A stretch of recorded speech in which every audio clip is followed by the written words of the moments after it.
வணக்கம். நான் சத்யவர்ஷா. இந்திய அரசியல் அமைப்பு ஆலோசகராக பணியாற்றி வருகின்றேன். தேசிய பணியாளர்களுடைய உரிமை சட்டம் பகுதி 4 அம்மக்களுக்குரிய உரிமைகளை பெற்றுத்தர வேண்டும். அம்மக்களும் இயல்பாக சட்டமன்றத்தில் அமர்ந்து பேசுவதற்குரிய முன்னுரிமை அளிக்கப்பட வேண்டும்.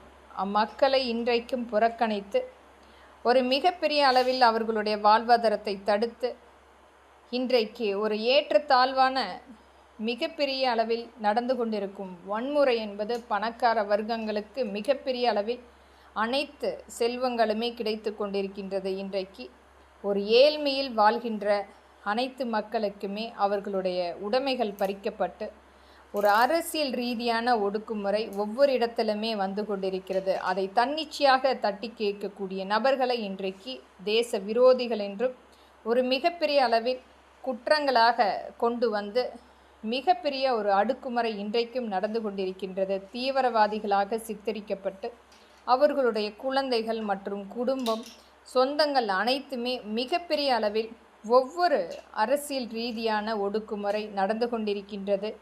நாம் இன்றைக்கும் ஜனநாயக நாட்டில் வாழ்ந்து கொண்டிருந்தாலும் வாக்குரிமை இருந்தாலும் அம்மக்களுக்குரிய உரிமையை பெற்றுத்தராமல் நாம் இயல்பாக வாழ்ந்து கொண்டிருக்கின்றோம். ஆனால் அவர்கள் நமக்காக நின்று போராடி கொண்டிருக்கின்றார்கள். எங்கோ ஒரு மூலையில் அவர்களுக்குரிய உரிமைத்தை பெற்றுத்தருவோம். சட்டமன்றத்தில் அமர்ந்து அவர்களும் நேரடியாக பேசக்கூடிய வாய்ப்புகளை ஏற்படுத்த வேண்டும்.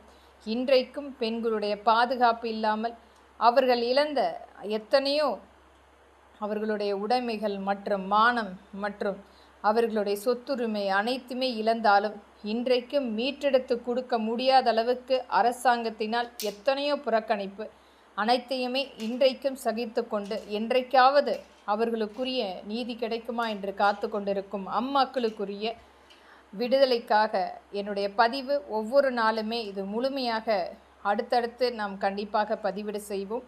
இது உச்ச நீதிமன்றமும் உயர்நீதிமன்றமும் இன்றைய அரசியல் அமைப்பு அனைத்து கட்சிகளும் இதற்குரிய பங்களிப்பு தர வேண்டும். அம்மக்களுக்குரிய ஒரு முழுமையான ஒரு சமாதானமாக அவர்களும் ஒரு நம்மளைப் போல ஒரு சுதந்திரமான சுவாசத்தை சுவாசிக்கக்கூடிய ஒரு சட்ட உரிமை அளிக்கப்பட வேண்டும். அவர்கள் மீது சுமத்தப்பட்டுள்ள அனைத்து வகையான வழக்குகளையும் முழுமையாக நீக்கம் செய்து அவர்களும் சுதந்திரமாக சுவாசிக்கக்கூடிய ஒரு நல்ல சட்டத்திருத்தத்தை வாய்ப்பை கண்டிப்பாக கொண்டு வந்து கொடுக்க வேண்டும். அந்த வழக்குகளை மறுபரிசீலனை செய்யப்பட வேண்டும்.